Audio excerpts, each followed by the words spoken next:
చేసినట్టుగా పోలీసుల కవాతులు చేసి వాళ్ళని అశోక్ నగర్లో అదిరించి బెదిరించే ప్రయత్నం చేసిండ్రు. అయినప్పటికీ కూడా పిల్లలు సరే జీవో 29 కొట్లాడినరు, కోర్టుల దాకా పోయినరు.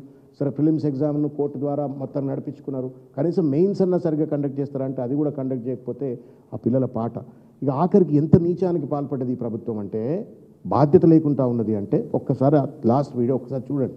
3 కోట్ల రూపాయలకు ఇవాళ ఉద్యోగాలు అమ్ముకుంటున్నారు అని చెప్పని సాక్షాత్తు నిన్న కూడా ఏదో టీవీలో చూసిన అశోక్ గారు అని చెప్పని ఒక లెక్చరర్ ఎవరో మాట్లాడుతూ చెప్తా ఉన్నారు, విచ్చలవిడిగా పోస్టులను అమ్ముకున్నారని చెప్పని. ఈ అబ్బాయి కూడా ఏదో టీవీలో మాట్లాడుతూ చెప్పిండు, ఒకసారి వినండి. ఎవిడెన్స్ నేను చూపించలేను, కానీ ఒకటి మాత్రం నిజం ఏంటి అంటే, ఒక మంత్రి దగ్గరికి ఒక అభ్యర్థి వేరే ద్వారా వెళ్ళినప్పుడు డిప్యూటీ కలెక్టర్ పోస్ట్ గురించి మాట్లాడినప్పుడు ఆ అభ్యర్థి ఏమన్నాడంటే, సార్ ఎంత ఖర్చు అవుతుంది మా అబ్బాయికి రావడానికి గురించి అంటే 50 లక్షలు అని ఈ అబ్బాయి అడిగాడట. సార్ 50 లక్షల వరకు నేను ఇచ్చుకోగలుగుతున్నాను.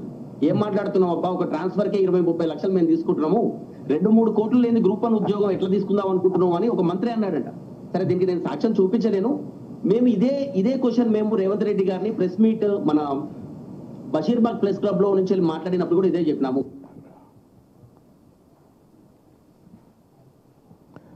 ఈ వీడియో చూసి మీరు ఏమనుకుంటారో చెప్పండి. చెప్పు తీసుకొని కొట్టాలనిపిస్తుంది ప్రభుత్వంలో ఉన్న వాళ్ళ, చెప్పు తీసుకొని కొట్టాలనిపిస్తూ ఉంది. ఈ వేదిక నుండి, ఒక పత్రికా సమావేశానికి వేదిక నుండి పరుషమైన భాష మాట్లాడకూడదు, కానీ మీరు ఎన్నికలప్పుడు వాగ్దానం చేస్తారు, వచ్చిన తర్వాత లాఠీలతో కొడతారు. కనీసం కోర్టులో ఆశ్రయించైనా సరే జీవో 29 లాంటి దాన్ని ఎదుర్కోవాలని చెప్పిన ప్రయత్నం చేస్తే దాన్ని పెద్ద పెద్ద లాయర్లను, వకీళ్లను పెట్టి మీరు న్యాయం జరగకుండా అడ్డుకునే ప్రయత్నం చేస్తారు. ఆఖరికి మెయిన్స్ ఎగ్జామ్ అన్నా సరిగా కండక్ట్ చేస్తారంటే దాన్ని సరిగా కండక్ట్ చేయక ఇవాళ కోట్ల రూపాయలకు ప్రభుత్వ ఉద్యోగాలు, గ్రూప్ 1 ఉద్యోగాలు అమ్ముకునేటువంటి ఒక దుర్మార్గానికి పాల్పడుతున్నారు అంటే నైతికంగా ఒక్క క్షణం కూడా ఈ ప్రభుత్వానికి అధికారంలో ఉండేటువంటి ఒక అర్హత లేదు. పిల్లల భవిష్యత్తును తాకట్టు పెట్టి అమ్మకం పెట్టేటువంటి ఒక వేలం పాట వేసే వెధవలకు అధికారంలో ఉండేట ఒక హక్కు ఎక్కడిది అని చెప్పని అడుగుతా ఉన్నాం. ఇది కోపంతో రాజకీయంతో మాట్లాడతలే, బాధతో మాట్లాడుతూ ఉన్నాం. మీరు కాంట్రాక్ట్లలో కమిషన్లు దొబ్బినరంటే, లేకపోతే బావబమ్మర్దులకు కాంట్రాక్ట్లు ఇచ్చుకున్నారు అంటే, లేకపోతే విచ్చలవిడిగా ఇంకేదో చేసుకున్నారు అని అంటే దట్స్ ఓకే అని అనుకోవచ్చు. కానీ భవిష్యత్తుతో ఇట్లా చిలగట్లాడతారా మీరు? How dare you do that? ఎంత అన్యాయం అది. కోట్ల రూపాయలు వాళ్ళు జీవితం అంతా ఫలంగా పెడతారు. అంత పేదింటి పిల్లలే, మనలాంటి మధ్యతరగతి కుటుంబీకుల పిల్లలే అశోక్ నగర్లో అక్కడ హాస్టల్లో ఉండి చదువుకుంటారు. వాళ్ళ తల్లి పుస్తమెట్టలమ్మో, భూములు తాకట్టు పెట్టో, డబ్బు తీసుకొచ్చి కోచింగ్ సెంటర్లో డబ్బులు పెట్టి హాస్టల్లో ఉండి ఆశతోటి ఏళ్ల కొద్దీ నెలల కొద్దీ చదువుకొని వాళ్ళు భవిష్యత్తు కోసం ఎదురు చూస్తుంటే వాళ్ళ భవిష్యత్తును కాలరాసే విధంగా పరీక్షను సరిగ్గా నిర్వహించరు, దుర్మార్గమైన జీవోలు పట్టుకొస్తారు. దానికి తోడుగా మళ్ళా ఉద్యోగాలు అమ్ముకునే ప్రయత్నం చేస్తుంటే న్యాయమా అని చెప్పని వాళ్ళ ప్రశ్నిస్తూ ఉన్నాం. దానికి తోడుగా నేను ఒక విషయం చెప్తా ఉన్నాను. కోర్టు ఎవరి సహాయం లేకుండా పిల్లలు పాపం కోర్టులో కొట్లాడింది. Thanks to the advocates who fought. Rachana Reddy గారు, తర్వాత విద్యాసాగర్ గారు, సురేందర్రావు గారికి, చాలామంది మన హైదరాబాద్ అడ్వకేట్లే, ప్రభాకర్ రావు గారికి చాలామంది హైదరాబాద్ అడ్వకేట్లే కొట్లాడినరు. We salute them. Without any political intervention వాళ్ళు కొట్లాడినరు. వాళ్ళు పాపం కేసును గెలిపించారు.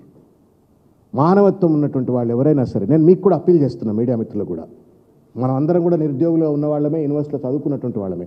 ఒకసారి ఆ జడ్జ్మెంట్ కాపీని మీరు చదవండి. I'm also appealing to all the teachers, lecturers, teachers and మేధావులు, ఉస్మానియా మిగతా విశ్వవిద్యాలయంలో మేధావులందరూ కూడా ఒక్కసారి ఆ జడ్జ్మెంట్ చదవండి. ఆ జడ్జ్మెంట్ చదివిన వాడు ఎవడైనా సరే, మెడకాయ మీద తలకాయ ఉన్నవాడు, కనీస విఘ్నత ఇంగితం ఉన్నటువంటి వాడు ఎవడు కూడా మళ్ళా దాన్ని తీసుకుపోయి నేను హైకోర్టులో ఛాలెంజ్ చేస్తా, నేను రివ్యూ పిటిషన్ వేస్తా, నేను హైదరాబాద్ సుప్రీంకోర్టులో ఎస్ఎల్పి వేస్తా అని చెప్పని వాగరు, మాట్లాడరు. నాన్సెన్స్ అది, దుర్మార్గం, క్రూరమైన చర్య. అధికారం ఉంది కాబట్టి, నేను పెద్ద పెద్ద అడ్వకేట్లను పట్టుకొస్తా కాబట్టి, నేను విద్యార్థుల హక్కులను కాలరాసే విధంగా మళ్ళీ నేను రివ్యూ పిటిషన్ వేస్తా అంటే సిగ్గు ఎగ్గు ఉండాలి ప్రభుత్వానికి. ఏ ముఖం పెట్టుకొని మీరు పోతారు? ఏ ముఖం పెట్టుకొని పోతారు మీరు? మీరు చేసిన మంచి పనులా? నేను ఒక్కసారి మీకు ఇది రేవంత్ రెడ్డి గారికి ఒక లేఖ రాయాలని చెప్పని మేమందరం విద్యార్థి నాయకులు, తర్వాత రవీంద్రరావు గారు, మేమందరం కూడా లేఖ రాయాలని చెప్పని రేవంత్ రెడ్డి గారికి లేఖ రాస్తున్నాం. మేము రేవంత్ రెడ్డి గారికి అప్పీల్ చేస్తున్నాం.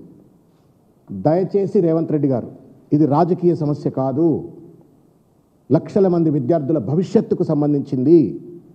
ప్రజాస్వామిక సంప్రదాయాలకు విలువలకు సంబంధించింది, పరిపాలనా పద్ధతులకు సంబంధించింది. ఈ విద్యార్థులకు ఈ నిరుద్యోగులకు గనక ప్రభుత్వం పైన పరిపాలన తీరులపైన నమ్మకం పోయినట్టయితే, కోర్టులపై రాజ్యాంగం పైన నమ్మకం పోయినట్టయితే, కోర్టులు తీర్పిస్తే కూడా ఈ ప్రభుత్వాలు బేఖాతరు చేస్తాయి అనేటువంటి ఒక భావన గనక కలిగినట్టయితే నువ్వు వాళ్ళను తీవ్రవాదులుగా మార్చినట్టే. Today they fought legally, tomorrow they will fight in a different manner. You're pushing them to the wall.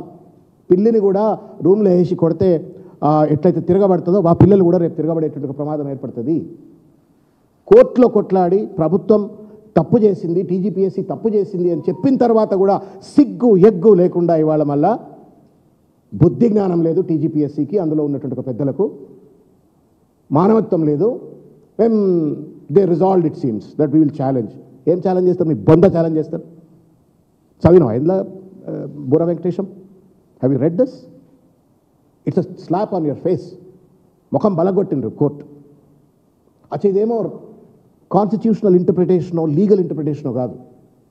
ఒక్క నిమిషం. ప్రాసెస్ గ్యాప్స్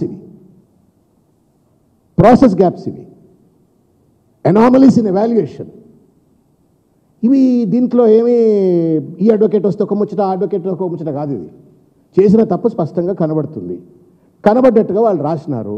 వాళ్ళకి తప్పులు జరిగినాయని రిప్రజెంటేషన్స్ ఇస్తే బేఖాతరు చేసినారు మీరు. కోర్టు అని తప్పులు జరిగినాయని చెప్పిన తర్వాత మళ్ళీ సిగ్గు ఎగ్గు లేకుండా, బుద్ధి జ్ఞానం లేకుండా, క్రూరమైన మనస్తత్వంతో మానవత్వాన్ని విడనాడి మీ తప్పును కప్పిపుచ్చుకోవడం కోసం ఇవాళ మరి రివ్యూ పిటిషన్ ఇస్తామని చెప్పని మాట్లాడుతున్నారు. నడి రోడ్డు మీద ఉరికించి కొట్టాలా వీళ్ళను? The kind of mistakes they have committed. ఒకటో రెండో మిస్టేక్స్ కావు, దాదాపు 10 రకాల మిస్టేక్స్ చేసినారు. కోర్టు జడ్జ్మెంట్లో ఒక మాట చెప్తారు. పేరా 369, page 192 of the judgment. The commission, while conducting the Group 1 mains examination, had not maintained transparency. పారదర్శకత లేదు, ఇంటిగ్రిటీ లేదు, acted in a biased manner and deviated their own rules. వాడు పెట్టుకున్న నిబంధనలే వాడు పాటించలేదు అని చెప్పని చెంప చెళ్ళు అనిపించినట్టుగా దీంట్లో రాసినారు.